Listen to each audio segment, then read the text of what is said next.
दोस्तों आज हम लोग पढ़ेंगे आर्यों का भौगोलिक क्षेत्र।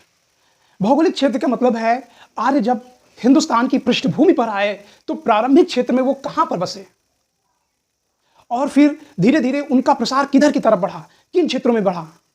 तो दोस्तों आर्यों के बारे में एक सबसे बेहतरीन बात यह रही है कि आर्यों ने सदैव कहा कि जो जीवन है वो मेरे लिए है और मृत्यु हमारे दुश्मनों के लिए है। और आर्यों की ये जो विचारधारा है उनको हर परिस्थिति में लड़ने के लिए सबल बना देती है, अंदर से ताकत देती है कि हां आप विश्व विजेता के रूप में आगे बढ़ोगे। क्योंकि जिसने ठान लिया कि हम पृथ्वी पर राज करेंगे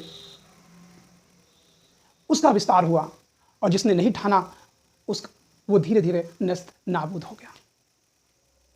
तो आर्यों की जो जीवंत विचारधारा रही है उसका एक बेहतरीन परिणाम यह निकला कि आज लगभग संपूर्ण भारत में आर्य कल्चर का प्रचार प्रसार हो गया है।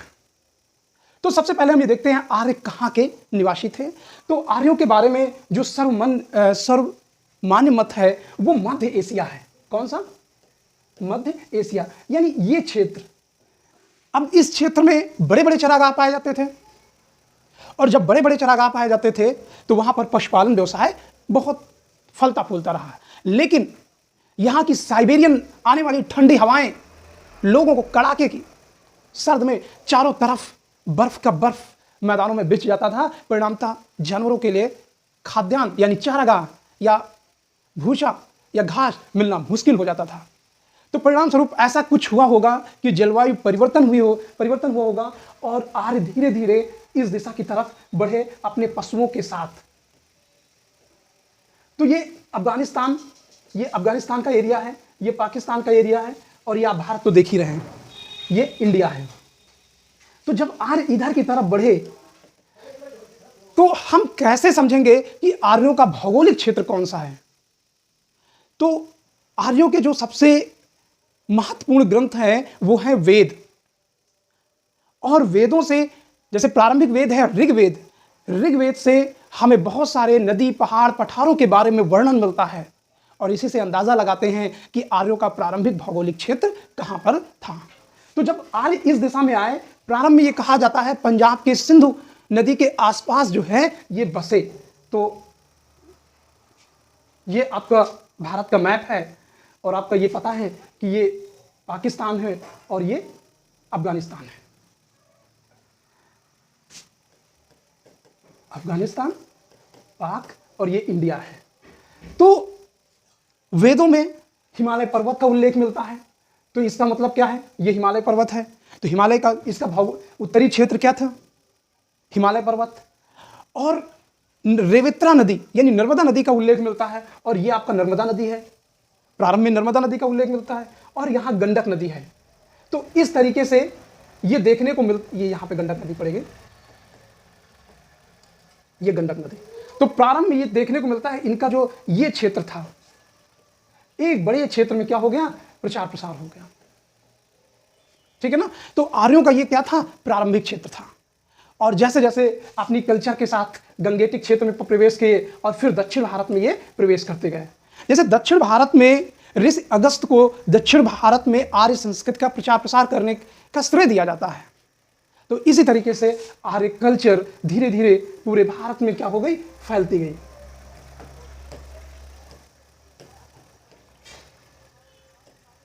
ठीक है ना। और आर्य कल्चर क्या है? एक जीवन जीने की शैली है। तो आगे हम लोग देखते हैं कि किस तरीके से आर्य कल्चर पूरे भारत में फैली। तो हमारा जो टॉपिक है आज का वो है आर्यों का भौगोलिक ज्ञान। तो यहां से जो क्वेश्चन बनते हैं, बहुत सारे प्रश्न हैं, उन पर हम लोग चर्चा भी करते चलते हैं। तो ऋग्वेद में पर्वत का उल्लेख मिलता है, मरुस्थल का उल्लेख मिलता है, और नदियों का उल्लेख मिलता है। और इन तीनों के आधार बनाकर आर्यों के भौगोलिक सीमा के बारे में पता चलता है। अब कौन सा पर्वत है? तो ऋग्वेद में केवल हिमालय पर्वत और वहां पर पाई जाने वाली सोम वनस्पति का उल्लेख मिलता है। इसका उल्लेख मिलता है सोम वनस्पति। सोम वनस्पति से सोम रस मिलता है, और सोम रस कौन पान करता था? इंद्र। देवता पान करते थे यानी पीते थे। तो इसीलिए इंद्र को सोमापा भी कहा जाता है। तो ऋग्वेद में जो भौगोलिक क्षेत्र का जब अध्ययन करते हैं तो वो हिमालय का उल्लेख मिलता है। और दूसरी वहां की वनस्पति कौन सी? सोम वनस्पति। प्रश्न पूछा जाता है सोम वनस्पति कहाँ पाई जाती थी, या आर्य सोम रस कहाँ से प्राप्त करते थे? तो आर्य सोम रस हिमालय से प्राप्त करते थे। आगे देखते हैं, ऋग्वेद में मरुस्थलों को धान्व शब्द से संबोधित किया गया है। किससे? धान्व शब्द से। और इसी तरीके से ऋग्वेद के 10वें मंडल में नदी सूक्त में कितनी नदियां हैं? 25 नदियां। जाहिर सी बात है जो जहां पर रहेगा उसी नदी का तो उल्लेख मिलेगा। जैसे हमारे ग्रंथों में, भारतीय ग्रंथों में गंगा का उल्लेख मिलता है, गोदावरी का उल्लेख मिलता है, कावेरी का उल्लेख मिलता है, लेकिन अमेजन नदी का उल्लेख नहीं मिलता है। क्यों? क्योंकि वो अमेजन क्षेत्र में नहीं गए। वो कहाँ थे? हिंदुस्तान की पृष्ठभूमि पर। तो उन्होंने भारतीय नदियों का उल्लेख मिला है। तो इसका मतलब है कि आर्यों का जो प्रारंभिक क्षेत्र है वो नदी, पहाड़ और मरुस्थलों के आधार पर निर्धारित किया गया है। तो ऋग्वेद के 10वें मंडल में पूछा जाता है नदी सूक्त किसमें है? 10वें मंडल में। और इसमें कितनी नदियां हैं? 25 नदियों का उल्लेख मिलता है। जबकि पूरे वैदिक साहित्य में, यानी यजुर्वेद, सामवेद, अथर्ववेद, उन सबको मिलाकर लगभग 33 नदियों का उल्लेख मिलता है। कितनी? 33 नदियां। तो ऋग्वेद में केवल 25 नदियां और पूरे वैदिक साहित्य में 33 नदियों का उल्लेख मिलता है। ऋग्वेद में पश्चिमी नदी का भी उल्लेख मिलता है। अब ऋग्वेदों का जो पश्चिमी नदी कहां थी? वो अफगानिस्तान क्षेत्र में थे। जाहिर सी बात है, क्योंकि ऋग्वेद जो उल्लेख मिलता है वो वहीं से मिलता है कि उसका पश्चिमी क्षेत्र कुंभा या कुभा नदी, और इसको वर्तमान में किस नाम से जाना जाता है? काबुल नदी के नाम से। ठीक है ना? ये मैच कराने के लिए पूछा जाता है कि, या सिंगल क्वेश्चन पूछ लिया जाता है कि कुभा का काबुल नदी का प्राचीन नाम क्या है? तो वो क्या है? कुभा या कुंभा मिलता है। और गोमती नदी कहां पर है? तो गोमती नदी ये अफगानिस्तान की नदी है, जिसे प्राचीन नाम गोमल के नाम से जाना जाता था। वर्तमान में गोमल के नाम से जाना जाता है और प्राचीन नाम गोमती है। ये लखनऊ की गोमती नहीं है, नहीं समझे कोई लखनऊ की है, नो, ये अफगानिस्तान की नदी है। कुर्रम या कुर्रम नदी आज वर्तमान में नाम से जाना जाता है। स्वात यानी स्वात नदी, स्वात। तो ये जो जितनी भी नदियां हैं ये कहाँ की हैं? अफगानिस्तान की। इसमें ये गोमती नदी पूछी जाती है, क्योंकि लोग इससे कंफ्यूज हो जाते हैं। वो ये समझते हैं कि ये लखनऊ वाली गोमती है। तो जो ऋग्वेद में गोमती नदी का उल्लेख मिलता है वो कहां पर है? अफगानिस्तान पे। तो ये अफगानिस्तान में नदियां हैं जिनका उल्लेख किसमें मिलता है? ऋग्वेद। तो इस तरीके से आर्यों की जो पश्चिमी सीमा है वो किससे निर्धारित होती है? अफगानिस्तान की नदियों से। उनमें ये नदियां काबुल, गोमल, कुर्रम, स्वात नदी हैं। उसके बाद ऋग्वेद में सप्त सैंधव क्षेत्र का भी, यानी सप्त सैंधव क्षेत्र में 7 नदियों का उल्लेख है। और सप्त सैंधव क्षेत्र आप देख सकते हैं कि ये जम्मू कश्मीर वाला क्षेत्र है। तो यहां से एक नदी निकलती है, सिंध नदी, फिर झेलम, चिनाब, रावी, यहां से सतलज नदी हो जाएगा, और ये ब्यास नदी है। तो इनके नाम लिख देते हैं, सिंधु। और ये आगे बढ़ के मिथानकोट के पास मिल जाते हैं। और ये आगे नदी कहाँ चली जाती है? अरब सागर में गिर जाती है। तो ये सिंधु नदी हो गई, ये झेलम नदी हो गई, ये चिनाब नदी हो गई या चिनाब, ये रावी हो गई, ये ब्यास हो गया, और ये सतलज हो गया। तो ये इन नदी यानी सप्त सैंधव क्षेत्र की इन नदियों का उल्लेख मिलता है 1, 2, 3, 4, 5, 6, और आगे चल के जो है ये सरस्वती और दुष्दती नदी भी मिल जाएगी। तो इस तरीके से ये पता चलता है कि ये इन क्षेत्रों पर भी आर्यों के अधिकार में था। तो पश्चिम में काबुल नदी, काबुल, कुर्रम, स्वात, गोमल, तो ये पीछे की नदियां हमने देख लिया है। और अब यहां पे देख रहे हैं सप्त सैंधव क्षेत्र। अब देखिए जो प्रश्न पूछा जाता है वो इस तरीके से, चेनाब का प्राचीन नाम क्या था? तो चेनाब नदी का प्राचीन नाम अस्किनी था। ठीक है ना? रावी का प्राचीन नाम क्या है? परुसड़ी है। ब्यास का प्राचीन नाम क्या है? विपाशा है। सतलज का प्राचीन नाम क्या है? सतुद्री है। सरस्वती का प्राचीन नाम क्या है? सरस्वती ही था। और घग्घर का प्राचीन नाम क्या है? दुष्दती है। तो इस तरीके से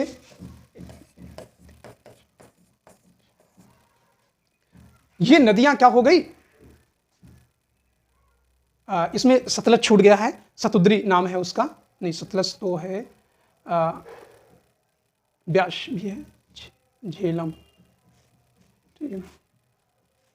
तो इस तरीके से इन नदियों का, झेलम ये वितस्ता हो गई, और सिंधु, हाँ ये 6 7, तो इन क्षेत्रों में ये, इसको हटा दीजिएगा, तो ये 1 2 3 4 5 6 7, तो इस तरीके से ये सप्त सैंधव क्षेत्र की नदियां हैं। प्रश्न पूछा जाता है सप्त सैंधव क्षेत्र में कौन सी नदियां हैं, तो सिंधु नदी, झेलम, चिनाब, रावी, ब्यास, सतलज, सरस्वती, तो इनको आपस में मैच कराने के लिए प्रश्न पूछ लिया जाता है, और या इनका प्राचीन नाम पूछ लिया जाता है। तो डिस्क्रिप्टिव पढ़ने से आपको यह फायदा होगा कि एक बार में ही सारे प्रश्न तैयार हो जाते हैं। फिर ऋग्वेद में सिंधु नदी का उल्लेख सबसे अधिक बार हुआ। प्रश्न पूछा जाता है कि सिंधु नदी का मतलब किस नदी का सबसे अधिक बार उल्लेख मिलता है, तो लोग सरस्वती को लगा देते हैं, गंगा को लगा देते हैं। नहीं, आर्यों का जो प्रारंभिक क्षेत्र था वो सिंधु नदी के आसपास का क्षेत्र था, इसीलिए सिंधु नदी का सबसे अधिक बार क्या है, उल्लेख मिलता है। और जाहिर सी बात है, और सबसे अधिक बार उल्लेख मिलेगा तो इसका सीधा मतलब है सबसे महत्वपूर्ण नदी थी। तो फिर प्रश्न पूछा जाता है कि सिंधु का आर्यों की सबसे महत्वपूर्ण नदी कौन सी थी, तो सिंधु नदी थी, जबकि पवित्र नदी सरस्वती नदी थी। दोनों प्रश्न में अंतर समझिएगा। सबसे अधिक बार किसका उल्लेख मिलता है, तो सबसे अधिक बार उल्लेख मिलता है सिंधु का। क्यों? क्योंकि सबसे महत्वपूर्ण थी। लेकिन सबसे पवित्र नदी कौन सी आ गई, सरस्वती नदी। अब सरस्वती नदी के बारे में देखिएगा, ऋग्वेद में सरस्वती नदी को नदियों की अग्रवती कहा गया है, इसी तरीके से नदियों की माता कहा गया है, ठीक है ना। पूछा जाता है नदियों की माता किस नदी को कहा जाता है, तो लोग गंगा को लगा देते हैं। कैसे गंगा, गंगा माँ है ना, तो नदियों की माता सरस्वती नदी के नाम से जान। कविता की देवी, बुद्धि को तेज करने वाली, कहते हैं सरस्वती बुद्धि, ठीक है ना। संगीत की प्रेरणादायी, कलकल की आवाज, ठीक है ना। तो ये सब किसके लिए कहा गया, सरस्वती नदी के लिए कहा गया। आगे देखते हैं, और इसे नदीत्मा कहा गया है, यानी नदियों की आत्मा। किस नदी को कहा गया है, सरस्वती नदी को। तो ये पूछा जाता है नदियों की आत्मा किस नदी को कहा जाता है, तो सरस्वती नदी को नदियों की आत्मा यानी नदीत्मा कहा गया है। ऋग्वेद में गंगा की चर्चा एक बार हुई है, तो इसका सीधा मतलब है आर्य जब प्रारंभ में आए तो गंगेटिक क्षेत्र में नहीं बसे। यही चीज प्रूव करा देती है कि आर्य कहीं ना कहीं बाहर से आए होंगे, क्योंकि अगर भारत में रहे होते, भारत में जन्मे होते, तो सिंधु नदी के बजाय गंगा का सबसे अधिक उल्लेख मिलता, और दक्षिण भारत की नदियों का तो उल्लेख ही नहीं मिलता है। तो इस तरीके से हम कह सकते हैं इसे गंगा की चर्चा कितने बार हुई, एक बार, जबकि यमुना की चर्चा 3 बार हुई है, ठीक है ना। तो आप इस तरीके से देख सकते हैं कि ये गंगा है, ये यमुना है, और नीचे नर्मदा नदी है, और ऊपर ये हिमालय पर्वत है, वो सर अरावली है, अरावली पर्वतमाला। हालांकि अरावली पर्वतमाला का उल्लेख नहीं मिलता है, तो इसका मतलब क्या है, वो लोग इस क्षेत्र से आए होंगे। और प्रारंभ में ऋग्वेद में नर्मदा का भी उल्लेख नहीं मिलता है।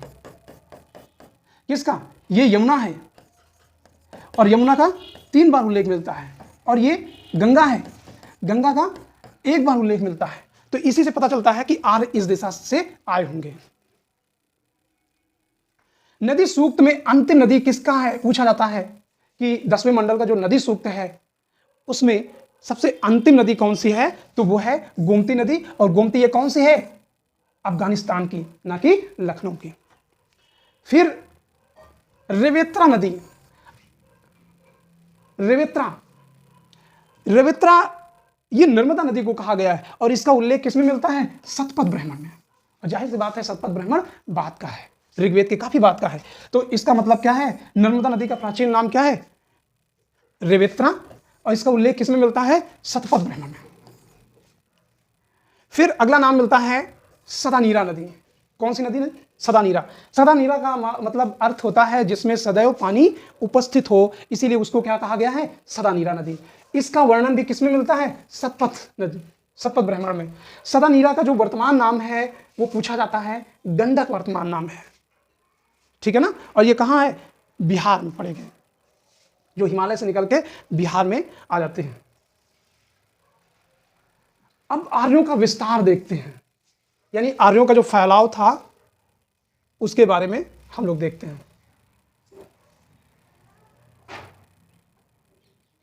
आर्यों का विस्तार, तो अफगानिस्तान, पंजाब और पश्चिमी उत्तर प्रदेश में ऋग्वैदिक आर्यों का विस्तार था। यानी ऋग्वेद में जो उल्लेख मिलता है वो कहां पर, अफगानिस्तान मूल रूप से थे, और जो पंजाब है, पंजाब आधा पाकिस्तान में है और आधा हिंदुस्तान में है, तो उस पंजाब वाले क्षेत्र में थे, और पश्चिमी उत्तर प्रदेश में इनका क्षेत्र मिलता है।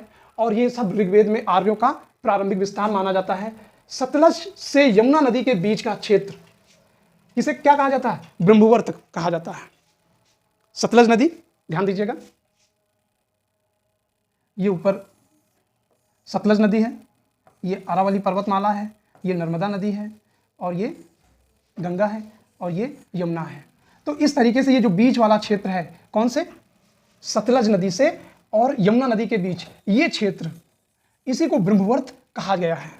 फिर से ध्यान दीजिएगा, सतलज से यमुना नदी के बीच के क्षेत्र को क्या कहा गया है, ब्रह्मवर्त क्षेत्र कहा गया है। आपको ये समझना बहुत आसान रहेगा और पूछा भी जाता है। और यही क्षेत्र ऋग्वैदिक सभ्यता का केंद्र है, ठीक है ना। प्रारंभिक केंद्र कौन सा था, सतलज नदी से यमुना नदी के बीच, तो केंद्र कौन सा नदी हो गया, ये केंद्र हो जाएगा सरस्वती नदी के आसपास, क्योंकि सरस्वती नदी और उसकी सहायक नदी दुष्दती नदी कहां पर थी, सतलज और यमुना के बीच में थी।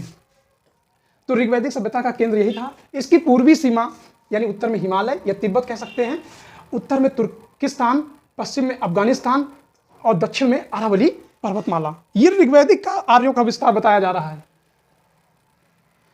फिर आगे देखते हैं आर्यों के पूर्व की ओर विस्तार। आर्यों की पूर्व की ओर विस्तार इस तरीके से देखें,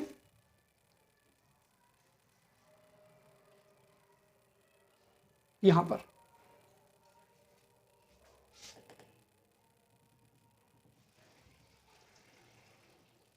ठीक है ना। तो प्रारंभ में इनका जो क्षेत्र था, ये सतलज नदी है, इसको यहां से एक बार फिर से देखिए, सतलज नदी और ये यमुना नदी, और यहीं पर थी सरस्वती नदी और इसकी सहायक नदी ये दुष्दती नदी है।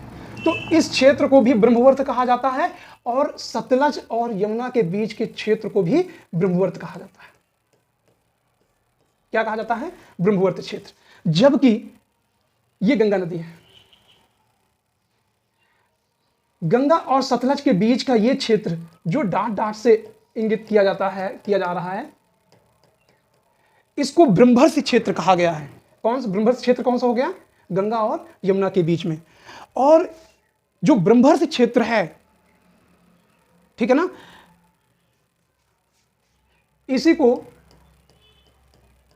कथा सरित सागर में, सोमदेव की जो कथा सरित सागर है उसमें अलग नाम से डिफाइन किया गया है। तो आगे हम इसके बारे में बताएंगे। तो आर्य पूर्वी सीमा की तरफ विस्तार जो होगा, तो यहां पर ये नदी हमने बताया था, ये गंडक है, गंडक। और आर्यों की जो पूर्वी सीमा थी यही गंडक नदी मानी जाती है, आर्यों की पूर्वी सीमा। और ये कहा गया है कि विदेह माधव जो है इधर से सरस्वती नदी से चलकर, यहां से चलकर गंडक नदी तक पहुंचे। और कैसे पहुंचे, जंगलों को जलाते हुए, पेड़ों को काटते हुए। और जाहिर सी बात है, इतनी बड़ी मात्रा में पेड़ नहीं काटे जा सकते हैं किसी बगैर हार्ड धातु से। तो यानी इस समय लोहे का आविष्कार क्या हो चुका था, यानी इस समय लोहे का आविष्कार हो चुका था। तो आर्यों की जो पूर्वी सीमा थी वो गंडक नदी मानी गई है। तो आगे हम लोग देखते हैं,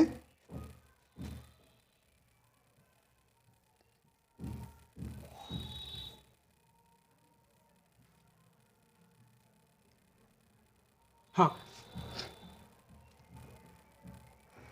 आर्यों का पूर्व की ओर विस्तार की जानकारी हमें कहां से मिलती है, शतपथ ब्राह्मण से।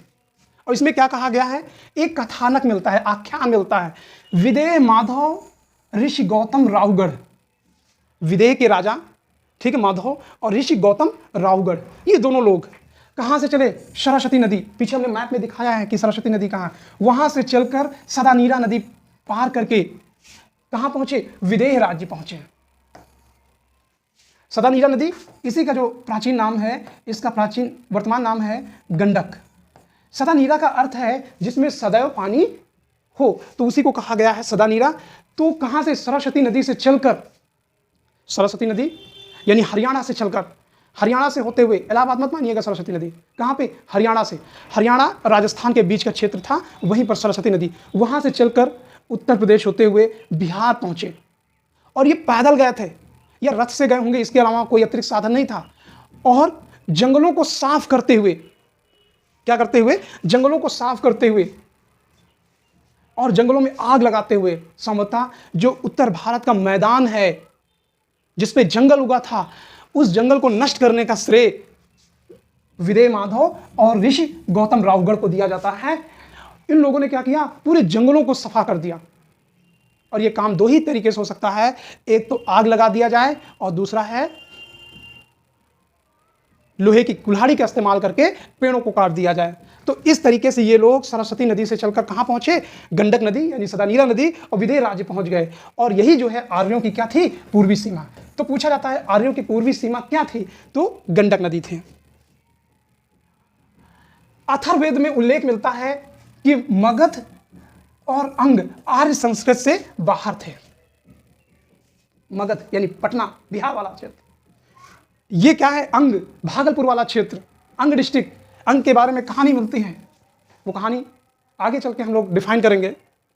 और वो तो मगध और अंग ये क्या है? आर्य कल्चर से बाहर थी। इसका सीधा मतलब है कि मगध और अंग में हिंदुस्तान की मूल प्रजातियां रहती थी। मत्स्य, कुरु, पांचाल का भी वर्णन मिलता है। मत्स्य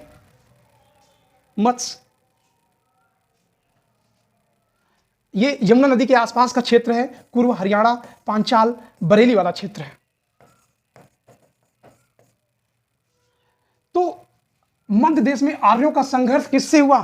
यानी जब आर्य पश्चिम से पूर्व की तरफ आ रहे थे तो उनका जो टकराहट हुई यहां के मूल लोगों से, और वो मूल लोग कौन थे ये समझने की बात है। आर्यों का संघर्ष ऐसे लोगों से हुआ जो गैरिक मृदभांड, देखिए खुदाई में मिला, कोई व्यक्ति तो मिला नहीं, यानी ऐसे लोगों से हुआ जो गैरिक मृदभांड और लाल एवं काले लोगों से हुआ। यानी गैरिक मृदभांड का प्रयोग करते थे और लाल एवं काले लोग थे, उनसे हुआ। और आर्य इनसे भी क्या हो गए? जीत गए। क्यों जीत गए? उसके निम्न कारण थे कि आर्यों के पास घोड़े चलित रथ थे। ठीक है ना? दुनिया में लड़ने का सबसे बेहतरीन और नायाब तरीका है मारो और भागो। तो आर्यों के घोड़े चलित क्या थे? रथ थे।